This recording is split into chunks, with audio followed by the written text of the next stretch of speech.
அனைவருக்கும் வணக்கம். நிறைய டாபிக் போயிடலாம். இப்போ பங்கு மார்க்கெட்டு ஒரு சூதாட்டமா அல்லது உங்களை கோடீஸ்வரராக்கும் ஒரு முதலீட்டு களமா அப்படிங்கிற டாபிக் தான் நம்ம பார்க்க போகிறோம். இதை இங்கிலீஷில் சொல்லணுமா, is the stock market a gambling or is it can make a crorepati அப்படிங்கிற டாபிக் தான் நம்ம பார்க்க போகிறோம். அதற்கு முன்னாடி பார்த்தீங்கன்னா, நான் ஒரு செபி ரிஜிஸ்டர்ட் அட்வைசர் கிடையாது. நான் காசு வாங்கி கொண்டு எந்த ஷேரையும் ரெக்கமெண்ட் பண்ணுறதில்ல.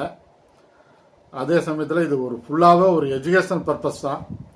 நீங்கள் பல தகவல்களை தெரிந்து கொண்டு சுய ஆய்வு செய்து சுய முடிவு செய்து மியூச்சுவல் ஃபண்டாகட்டும் ஷேராகட்டும் வாங்குங்க. அதுதான் சால சிறந்ததாக இருக்கும். இப்போ பாபு என்பவர் தனது கமெண்டில் ஒரு பெரியவர் ரீல்ஸ் போட்டிருந்தார். அதில் அவர் பங்கு மார்க்கெட் எல்லாம் ஒரு சூதாட்டம் தான், யாரும் முதலீடு செய்ய வேணாம் அப்படின்ட்டு அவருடைய 30 வருஷ அனுபவத்தில் நான் இதை சொல்கிறேன் அப்படிங்கிற மாதிரி ஒரு ரீல்ஸ் போட்டிருந்தாரு. அப்படிங்கிற மாதிரி கமெண்டில் தெரிவிச்சிருந்தாரு.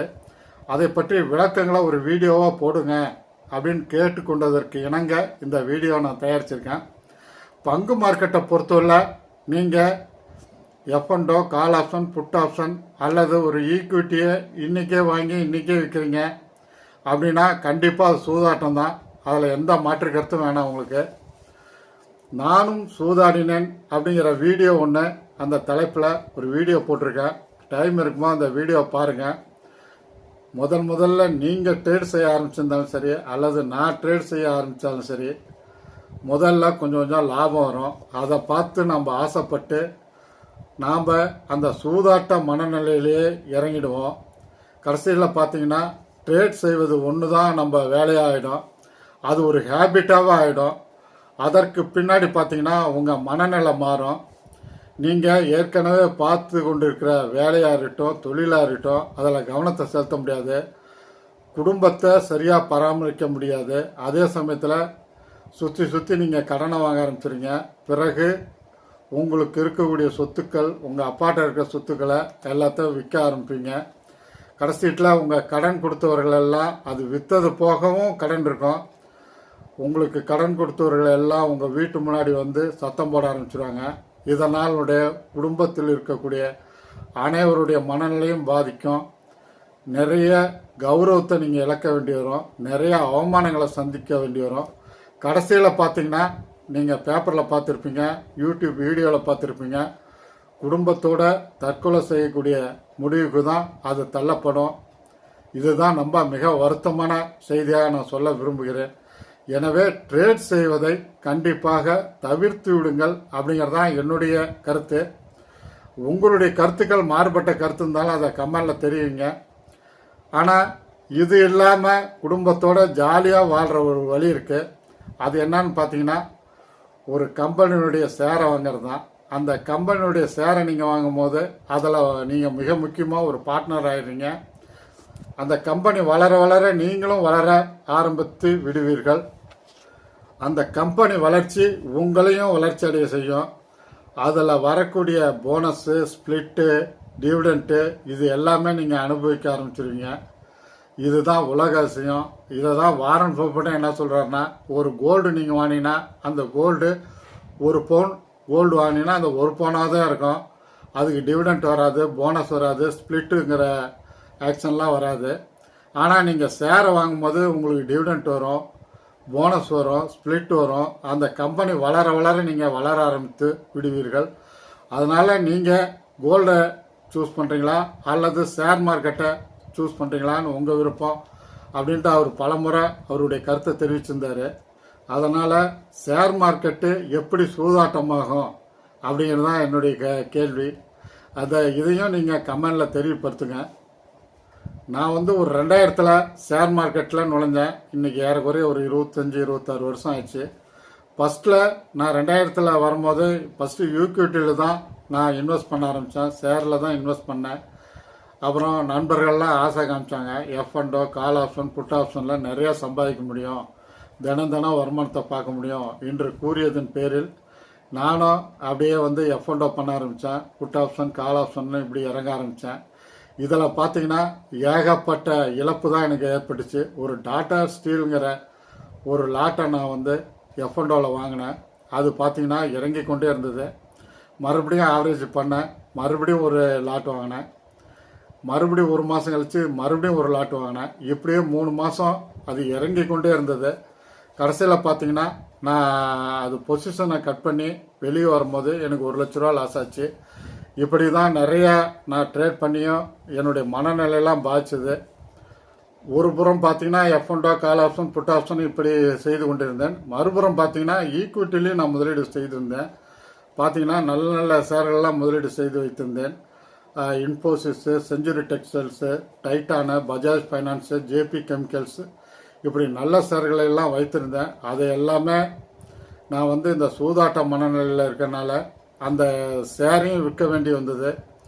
அதே மாதிரி எல்லா பொசிஷனையும் க்ளோஸ் பண்ணிட்டு ஷேர் மார்க்கெட்டை விட்டு வெளியே வந்து விட்டேன். அந்த தவறுகளை நீங்கள் பண்ண வேணாம். அதற்கு பின்னு பார்த்தீங்கன்னா 2008 மறுபடியும் பங்கு மார்க்கெட்டு உள்ள நுழைஞ்சேன். இந்த முறை ட்ரேட் செய்யக்கூடாது என்ற உறுதியோடு கவனமாக ஈக்விட்டியில் முதலீடு செய்தேன். ஆனால் பழைய ஞாபகம் வந்தது. சிறிய சிறிய லாபத்தை எடுக்கலான்ட்டு சிறிய லாபத்தை எடுத்தேன். அப்புறம் பார்த்தீங்கன்னா என்னுடைய மைண்ட் வந்து சூதாட்ட மனநிலைக்கு சென்றது. மறுபடியும் லாபம் எடுப்போம் கொண்டு F&O, கால் ஆப்ஷன், புட் ஆப்ஷனில் போனேன். இப்படியே சென்று கொண்டிருக்கும்போது திடீரென்று என்னுடைய மனநிலை மாறியது. இந்த 2வது முறை முதல் முறை செய்த தவறை செய்யவில்லை. இப்போ 2008 2013 வரைக்கும் பார்த்தீங்கன்னா நிஃப்டி வந்து ஏறுமுகமாக இல்லை, ஒரே நிஃப்டி வந்து ஒரே பாயிண்டில் தான் இருந்தது. இந்த டைம் பார்த்தீங்கன்னா ஒரு நல்ல காரியம் பண்ணேன்.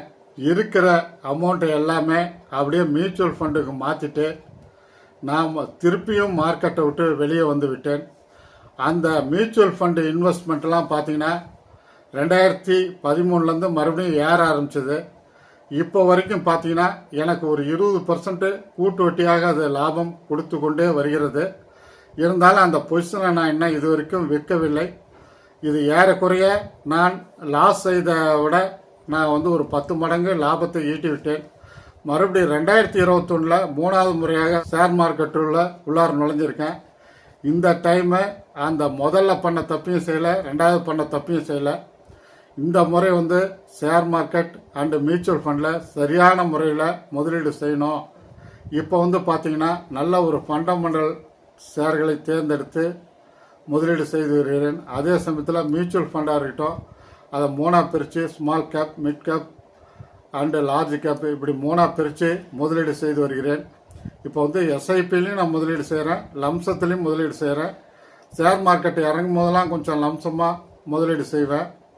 அதே சமயத்தில் என்னுடைய ஷேர்கள்லேயும் பார்த்தீங்கன்னா நல்ல ஒரு ஃபண்டமெண்டல் ஷேர்களை நான் தேர்ந்தெடுத்து ஒரு லாங் டேர்ம் இன்வெஸ்டர் என்று என்னுடைய மனதில் பதிய வைத்து கொண்டு இப்பொழுது கடமையாற்றி வருகிறேன். கண்டிப்பாக இந்த தடவை நான் சக்ஸஸ் ஆகிடுங்கிற நம்பிக்கை எனக்கு இருக்குது.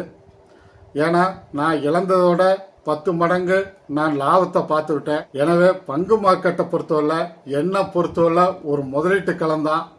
அதில் எனக்கு எந்த சந்தேகமும் இல்லை. உங்களுக்கு ஏதாவது சந்தேகம் தான் அதை கமெண்டில் உடனே தெரியப்படுத்துவோம். அதே மாதிரி நல்ல ஃபண்டமெண்டல் ஷேர்களில் முதலீடு செய்துவிட்டு மினிமம் 5 இயர்ஸ், மேக்சிமம் 10 இயர்ஸ், 20 வருஷம் இப்படி பொறுக்க கற்றுக்கொள்ளுங்கள். கண்டிப்பாக இன்று பணக்காரர்களானவர்கள் எல்லாம் பார்த்தீங்கன்னா இந்தியாவில் நிறையா பேர் இன்வெஸ்ட் செய்து பணக்காரர்கள் ஆகியிருக்காங்க. உங்களுக்கு அவங்களுடைய ஹிஸ்ட்ரிலாம் பல வீடியோவில் கொடுத்துருக்குறேன், அதெல்லாம் பாருங்கள். கண்டிப்பாக உங்களாலையும் ஒரு மிகப்பெரிய கோடீஸ்வரராக ஆக முடியும். ஷேர் மார்க்கெட்டில் இன்வெஸ்ட் செய்து நீங்கள் ஆக முடியும் அப்படிங்கிற ஆணித்தரமான கருத்து எனக்கு இருக்குது. உங்களுக்கு அந்த மாதிரி கருத்து இருக்குதா இல்லையாங்கிறத கமெண்டில் தெரியப்படுத்துங்க. அதே சமயத்தில் நீங்கள் வைத்திருக்கும் பங்குகளை எனக்கு கமெண்டில் தெரியப்படுத்துங்க. அது நல்ல ஃபண்டமெண்டல் ஷேர்களா என ஆய்வு செய்து உடனுக்குடன் உங்களுக்கு ரிப்ளை செய்கிறேன். அதே சமயத்தில் இது பிடிச்சிருந்தா லைக் பண்ணுங்கள், சப்ஸ்கிரைப் பண்ணுங்கள், ஃப்ரெண்ட்ஸ் அண்ட் ரிலேட்டிவ்க்கு ஷேர் பண்ணுங்கள்.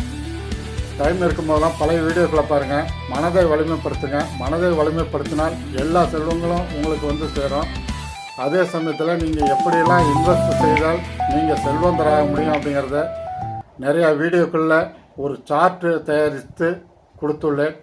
அதாவது 20 to 50 வயதுக்குள்ளே எதில் முதலீடு செய்தால் நீங்கள் செல்வந்தராக முடியும், 50 to 100 வயதுக்குள்ளே இதில் எத்தனை சதவீதம் நீங்கள் முதலீடு செய்தால் நீங்கள் செல்வந்தராக முடியுங்கிற மாதிரி சார்ட்லாம் தயாரித்து பழைய வீடியோக்களில் கொடுத்துருக்கேன். அப்படியே பக்கத்தில் கொடுத்துருக்கேன். அந்த சார்ட்டையும் பாருங்கள். இந்த மாதிரி சார்ட்டுகளுடைய விரிவான தகவலை நீங்கள் தெரிஞ்சுக்கணும். பழைய வீடியோக்களை பார்த்து நீங்கள் தெரிந்து கொள்ளுங்கள். கண்டிப்பாக அது உங்களுக்கு யூஸ்ஃபுல்லாக இருக்கும். அடுத்த காணொளியில் இன்னும் சுவாரஸ்யமான விஷயங்களுடன் உங்களை சந்திக்கிறேன். நன்றி, வணக்கம்.